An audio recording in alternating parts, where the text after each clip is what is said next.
do you want to start this off? Hey, what's up, everybody?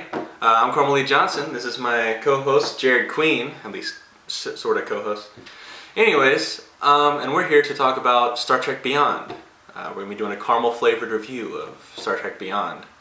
Yummy! And I'm really excited about it. So, let's really dig into this. We're going to be talking about the good, the bad, the ugly, stuff that went beyond our expectations. The beyond. Up, and away. Stuff like that. I'm going to just go ahead and be straightforward. I like this movie a lot. Phew. I felt like there was some suspense. I'm going to be honest with you. It was really great. Yeah, but man, this summer has been really disappointing so far as movies go. I mean, but this one just really kind of came in and was like, yeah, we're awesome. And the marketing was kind of awful for this, which is why I was kind of surprised, I guess, that it was so great. Yeah, I would agree with that. Because I remember thinking they had the Beastie Boys song playing in the trailer. Which is in the movie. Which is in the movie, and I really liked it. Yeah. But in the trailer, it was like, this is an action movie. Yeah. And it didn't look Screw like all that Trek and Star stuff. Yeah. This is action. Yeah, it was. But so in the movie, the action is handled more kind of reservedly. Yeah. More reserved. It's interesting. Everyone that thought Justin Lin was going to be a terrible choice for this movie actually ends up being probably why the movie is so good. It's like, I mean, granted, Simon Pegg and the other guy who helped write it with him, I can't remember his name. Yeah, I'm not sure. We'll have to look that up. The research team will get on that. Research. Like Justin Lin obviously really loves and respects Star Trek. Because this is the Trekkiest new Star Trek movie that we've gotten out of this J.J. Abrams universe so far with the alternate timeline stuff. And it's actually it's great because it's the 50th anniversary of Star Trek. So this movie, I feel like, had to be this in order just to do it. Right, to do it justice. To do it justice. So Doug Jones. Doug Jones. I know Doug Jones. Good old Doug. Yep. What's great about this one that I didn't really like so much about Into Darkness is the whole cast really actually has something to do. I mean, obviously some people get more stuff to do than others, but John Cho, Zoe Saldana, Chris Pine, Carl Urban, Zachary Quinto, Anton Yelchin, all these people are in this movie, and they all seem to get something to do. In the last movie, In the Darkness, there were characters who didn't do anything, and we love these characters, we want to see them do things, and the thing that makes a Star Trek movie so good is always the characters. People can go on and on about the story, the intellectual stories they tell, and all this other stuff. That's important, but the best thing about Star Trek is always the characters. That's what keeps us going back every single episode for more. It's not the stories, it's the characters. Yeah, that's true. Because I can go ahead and tell you, stuff like the TV show Star Trek Enterprise, which I know it has its fans. Personally, I don't like that show. And you know why I don't like that show? Why is that? Because the characters kind of suck. That's why. That's right, I said that. The characters kind of suck on Star Trek Enterprise. Oh, I hope you're ready for the hate mail. We don't have enough views for that yet. Every scene that has Carl Urban and Spock, right. Bones and Spock, yay. And we'll start. Okay, we're gonna get to the good stuff now. We'll talk about this is the good stuff. Okay. So one of the things that's great about this is Bones and Spock. You get to see their relationship, and it was because the thing is I actually personally there have been episodes of the original series, and I think in one of the movies, I don't remember. You get a little bit of that, but in this movie they really hit they have a relationship as well. Because you always see Kirk and Bones' relationship, and then Spock and Kirk's relationship, or the three of them together. Right. But you hardly ever really see Bones and Spock interacting by themselves, for an extended period of time. I should probably say I haven't seen all of the original series, but that's good to know that this isn't something that we've gotten a lot of. And what is great, they didn't do this because he passed away recently or anything, but Anton Yelchin, as Chekhov, has a lot more to do in this movie than he did in the previous two. And it's almost spooky because it's like it does feel like they devoted more time to him, and when you're watching it, it wasn't even one of those things where they could have. They couldn't have planned that. They couldn't have planned it. But I thought you were going to mention Leonard Nimoy because he also gets a lot of. Oh yeah. He gets like a big dedication in this movie, and it's really that also was kind of like, damn, dude. Like this. What's so interesting is like this movie is the perfect movie to come out on Star Trek's 50th anniversary. From the get-go, I was like, this is a Star Trek movie. Well, actually, not from the get-go. I take that back. Mm-hmm. Okay. When this movie starts off, there's like some stuff going on with like aliens or whatever, and Kirk is having a meeting with them. Right. And I was like, oh crap, this is gonna be so bad. Because first of all, they didn't look good.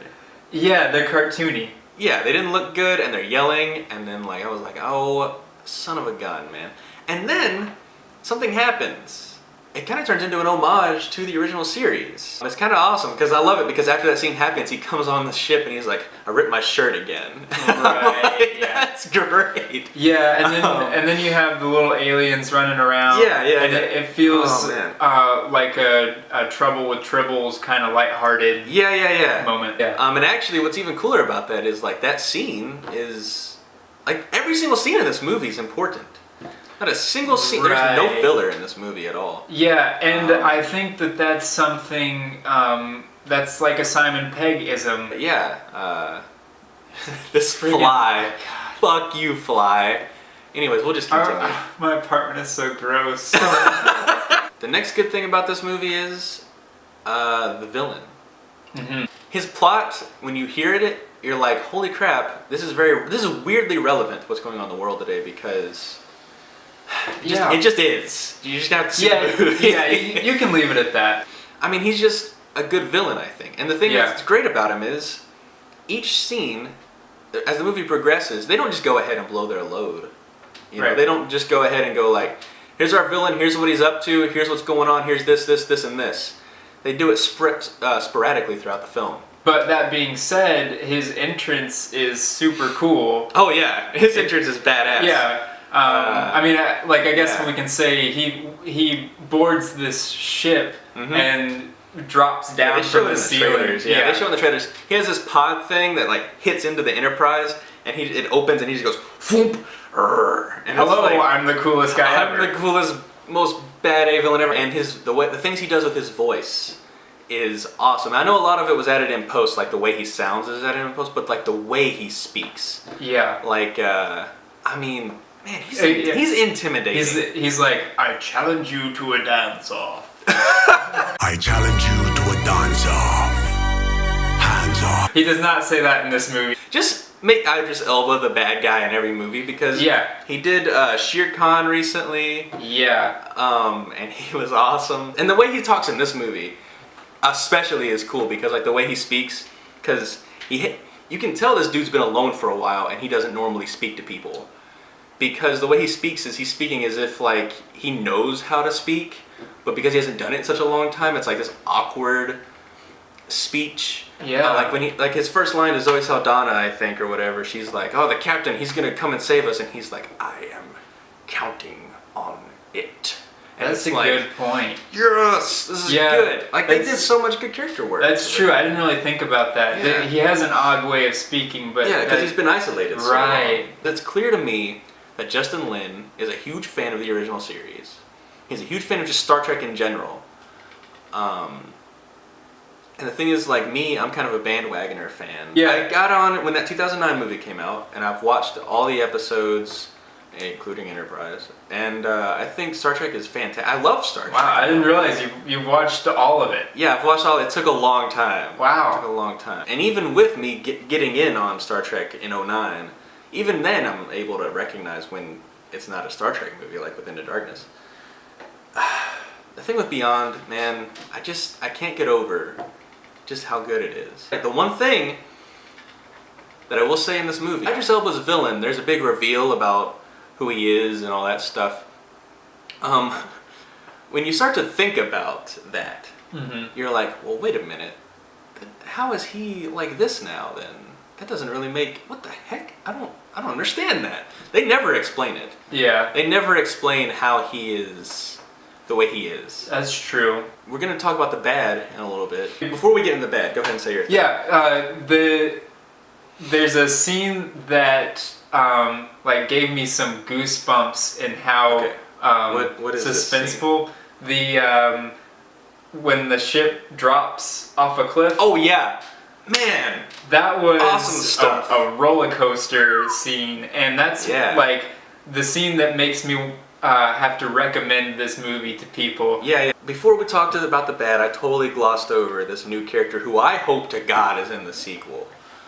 I'm sure she will be. Jayla, who is played by the girl from Kingsman, the Secret Service. You know, the one that didn't have legs. She had like swords for legs. Oh yeah. Yeah. Okay. Man, I love her. Yeah. I love her so much. And it's funny because all of her scenes are with Scotty, and I think that was on purpose for Simon Pegg. He was like, I like this actress a lot, and she's going to spend time with me. And I'm going to come up with some stuff that's bad, and I mean, I guess it'll make me sound like an asshole considering what I've just said. No, I mean, it's good to be fair, you know. Yeah, I'm going to be fair. This movie's shot on digital. They shot it on digital, and like some of the stuff is just too glossy. It has like this sheen in front of it at times. And it doesn't really look like it fits in as well with the previous two movies. Okay. That being said, it's just a tiny, small nitpick. At times, the CGI and the sets look a little dodgy. That goes along with what you were saying about the aliens at the beginning, how you were like, oh no. Yeah, man. Sometimes the CGI just looked bad, dude. I mean, there's the philosophy that, like, you're not seeing this movie for the CGI. The CGI is just there to enhance the story. Yeah. But, man, there are times when it just detracts a little bit. Right. Sometimes the sets even are kind of like a little uninspired looking. And I think there's two reasons for that. One, the budget is nowhere near as big for this one as the previous two. That's fine. The other one is their shooting schedule. They did this whole movie in like 18 months. That's like casting, writing, everything was 18 months. They really did not have a lot of time to do this. So the fact that it's so tight already and such a good movie already without all that stuff, it's kind of impressive. It really is. So I think that might be the reason why some stuff just looks cheaper. And right. Another reason why they didn't shoot on film this time, because it does take longer to shoot stuff on film than digital. Right. Just ask Tyler Perry, because his new Medea movie was shot in like 6 days. I'm sure that won't be as good as this. But I guess he was too busy to make an appearance in this one. Oh yeah, he was in the 09 one. Yeah. And I don't remember if he was in Into Darkness or not, but it was just kind of funny. Stick to stuff like Gone Girl, please, for the love of God, I beg you. Although I will say, side note here, I like Medea as a character, but I don't like the movies very much. Yeah. I think like, and I'm stealing this from somewhere. I heard this somewhere, and I don't remember where I heard it at. It might have been a friend of mine, but like they said, if Medea was like shorts on YouTube or whatever, like little 2-minute to 6-minute shorts or whatever, yeah, it would be like brilliant, and there'd be like millions of subscribers, and I would watch the crap out of that, because just watching Medea beat the crap out of a kid is just great. I haven't seen that one. You know what, we're leaving that in. Yeah, I guess so. We were talking about Star Trek Beyond, and we're ready to give our scores. I'm thinking 4.5 bags of popcorn out of 5.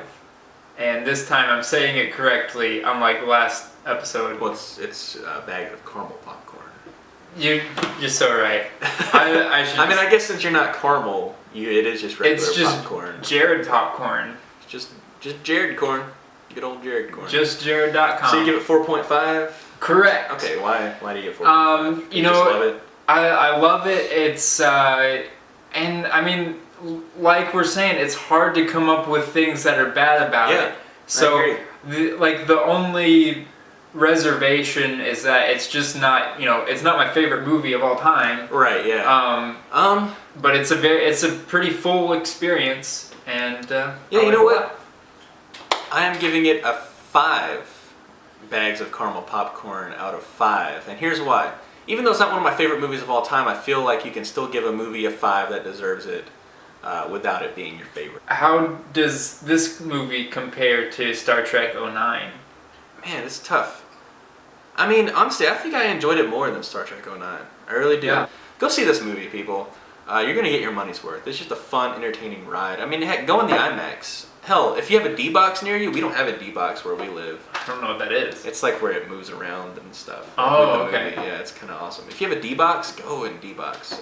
Screw that RPX stuff. Don't do RPX. Hang on. RPX is a waste of money because you pay practically IMAX price for just a slightly bigger screen than normal. Just pay IMAX price if you're going to go RPX. That's stupid. Don't I do agree. that. So yeah. You have anything else to add? No. Cool. All right. That's it, guys. For more videos, just hit the subscribe button and hit that like button if you like this a lot. Oh, and also, we will definitely do a review for 9 Lives. Yes. The Kevin Spacey movie that's coming out, directed by the Men in Black director. And, of course, Suicide Squad.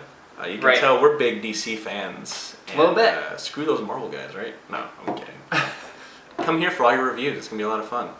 And remember, stay sweet.